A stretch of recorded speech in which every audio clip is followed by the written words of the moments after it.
Joining me now is Libertarian presidential contender Chase Oliver. Chase, thank you so much for joining me. Thank you for having me. It's a pleasure to be here. It is a pleasure to have you here, and we have a wide-ranging conversation. But to kick it off, can you tell us why you decided to jump into politics? Yeah, well, I got my start in politics when I was much younger, right out of high school, opposing the war on terror and the war in Iraq. And so I was an anti-war activist for years. And then what got me into libertarian politics was the fact that I found both Republicans and Democrats weren't really serving the anti-war interests. And that led me into discovering the Libertarian Party. And here I am, 14 years later, running for president. Talk to us a little bit more about that. What specifically about the Libertarian Party, what specifically resonated with you?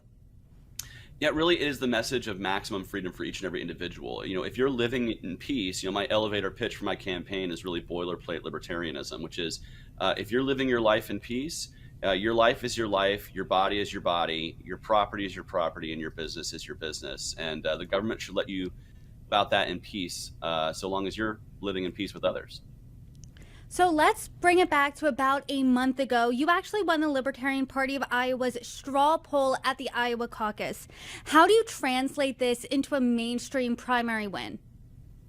Well, what I think is indicative there is how hard we worked to get the attention of the voters in Iowa. And even though there was a negative 20-degree blizzard out there, we got 43% of the vote.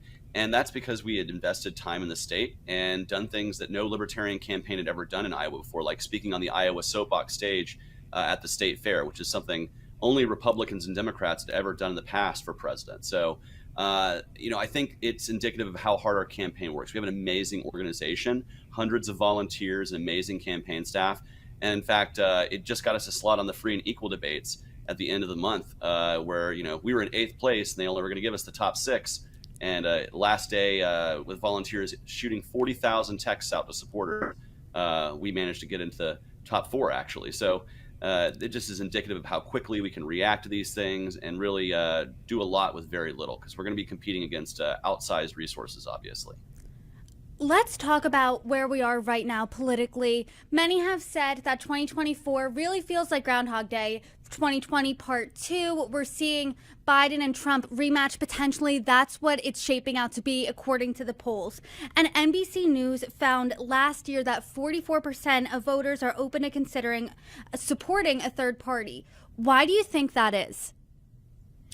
You're right. It's the sequel that nobody wants, Donald Trump versus Joe Biden. And so candidates, or voters rather, are really alternative that they can feel good about voting for, and not necessarily just voting for a lesser of two evils. And I think actually there's been more recent polling that's come out that show that number now is as high as 63%.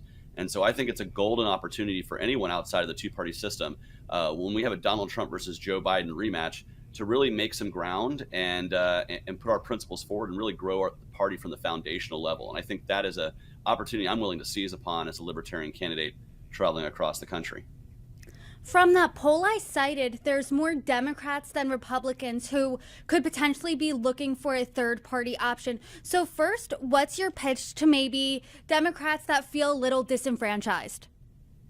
Well, I think there's a lot of issues that the Libertarian Party champions that many Democrats who feel disenfranchised by Joe Biden really champion as well. For instance, we are very much about non-interventionist foreign policy, about supporting peace and not, and especially with regards to the Palestinian-Israeli conflict. I call for a ceasefire, and we can't get Joe Biden to call for a ceasefire. And I think a lot of people on the left, particularly, are feeling very frustrated over this. And in a swing state like Michigan, with a disproportionately large Muslim population, that could really make the difference. And I think Democrats, if they want to earn those votes, they really need to take heed as to what their voters are caring about.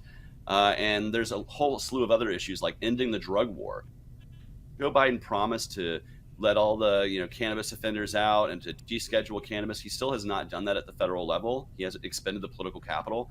When there are thousands and thousands of people, because of our federal drug war, that languish in prison when they could be getting help for their addiction. And so I think when it comes down to looking at both the downtrodden, the people who are in society, as well as what our foreign policy does around the world, when we're dropping bombs all over the world, killing many innocent people, realizing that our war on terror has become a war of terror on many innocent people around the world, we address those issues head on. And I think many of the on the left, or who would be traditionally feel frustrated, and they want a messenger for that, and I will be a messenger for that.